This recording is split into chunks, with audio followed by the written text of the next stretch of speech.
Yang kedua, yaitu penyebab terjadinya kelapa sawit mengeluarkan bunga jantan. Nah, yaitu terjadinya defisit air atau kekurangan air. Artinya tanaman kelapa sawit ini pernah mengalami kekurangan air.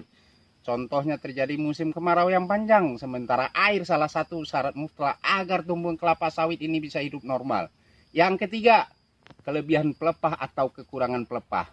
Fungsi dari pelepah yaitu untuk menopang daun-daun adalah tempat tumbuhan memasak makanan juga dengan nama fotosintesis. Jadi semakin banyak pelepah yang masih aktif memasak makanan tumbuhan tersebut, maka semakin banyaklah ketersediaan makanan tumbuhan tersebut. Nah, standar pada umumnya tumbuhan kelapa sawit yang sudah menghasilkan itu jumlah pelepahnya 45 sampai 48 pelepah. Nah, kalau pelepah yang sudah tidak produktif, contohnya yang sudah kering atau kuning, sebagusnya di pruning atau dibuang.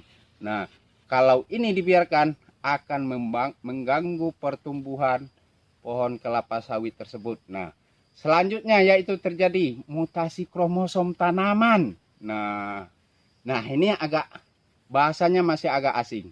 Nah, kita harus kupas sekilas ya yang dimaksud dengan mutasi kromosom. Nah, kromosom itu apa? Nah, kromosom merupakan bagian dari inti sel yang berfungsi membawa sifat keturunan. Contohnya ini. Nah, bibit pohon sawit tersebut sangat bagus. Nah, gen induk ini disimpan di dalam gen buah untuk diturunkan kepada calon anak atau generasi penerusnya, sehingga anaknya mewarisi sifat induk yang bagus tadi.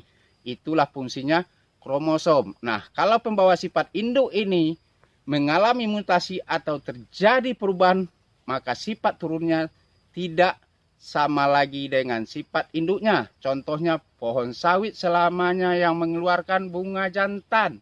Walaupun sudah dirawat dengan kasih sayang, dicukupi semua kebutuhannya, tapi tidak pernah mengeluarkan buah seperti buah indukannya. Artinya itu pohon sawit sudah mengalami mutasi kromosom.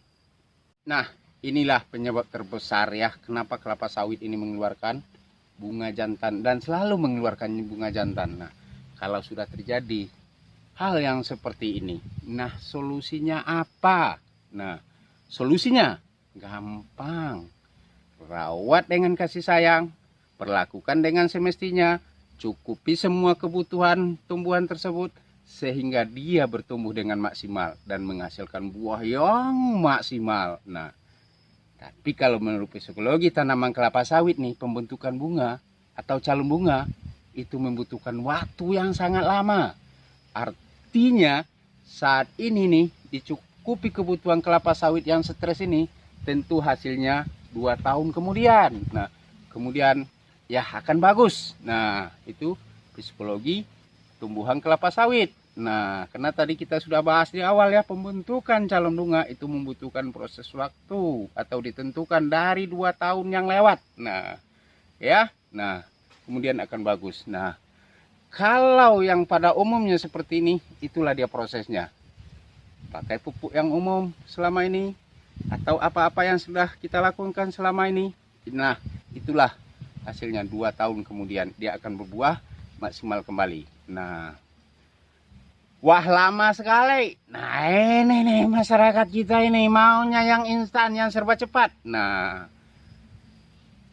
ada nggak Pak yang lebih cepat lagi? Nggak sabaran nunggunya terlalu lama 2 tahun. Nah, oke, ada apa itu? Nah, seiring perkembangan zaman saat ini, kemajuan teknologi adalah sesuatu yang tidak bisa kita hindari dalam hidup ini. Karena kemajuan teknologi akan berjalan sesuai dengan ilmu pengetahuan. Perkembangan teknologi memang sangat diperlukan. Oleh karenanya setiap inovasi diciptakan agar memberikan manfaat yang positif untuk kehidupan. Contohnya pupuk paten teknologi nano. Nah, apa keunggulan pupuk paten teknologi nano itu dari pupuk yang biasanya? Oke. Nah, sekarang keunggulan dan cara kerja pupuk paten. Pupuk paten adalah pupuk organik teknologi nano hasil penelitian oleh ahli pertanian lebih dari 13 tahun. Dan paten merupakan pelopor pupuk organik teknologi nano dengan kemasan saset dengan legalitas yang sudah lengkap kap. Nah, pupuk paten sudah diproduksi dengan menggunakan teknologi yang sangat canggih saat ini, yaitu teknologi nano. Nah, apa itu teknologi nano? Teknologi nano adalah ilmu pengetahuan dan teknologi yang mengontrol zat, material, dan sistem pada skala nanometer, sehingga menghasilkan fungsi baru yang belum pernah ada di dunia. Nutrisi di dalam pupuk paten merupakan makanan siap saji. Nah, pengertian makanan siap saji adalah, tumbuhan pada umumnya melakukan proses yang sangat panjang dan rumit untuk memperoleh makanan. Nah, yang sudah siap saji tersebut. Nah, dimulai dari ketersediaan unsur hara. Nah, diambil oleh rambut akar, dibawa dulu melalui jaringan silem, dibawa ke daun, dilakukan proses fotosintesis. Itu sangat panjang dan rumit yang dilakukan oleh tumbuhan selama ini untuk mencukupi kebutuhannya. Sementara pupuk paten adalah makanan yang sudah siap saji dan sudah tidak melewati proses-proses yang panjang dan rumit itu lagi. Nah, untuk tumbuhan ini mencukupi kebutuhan makanannya. Nah,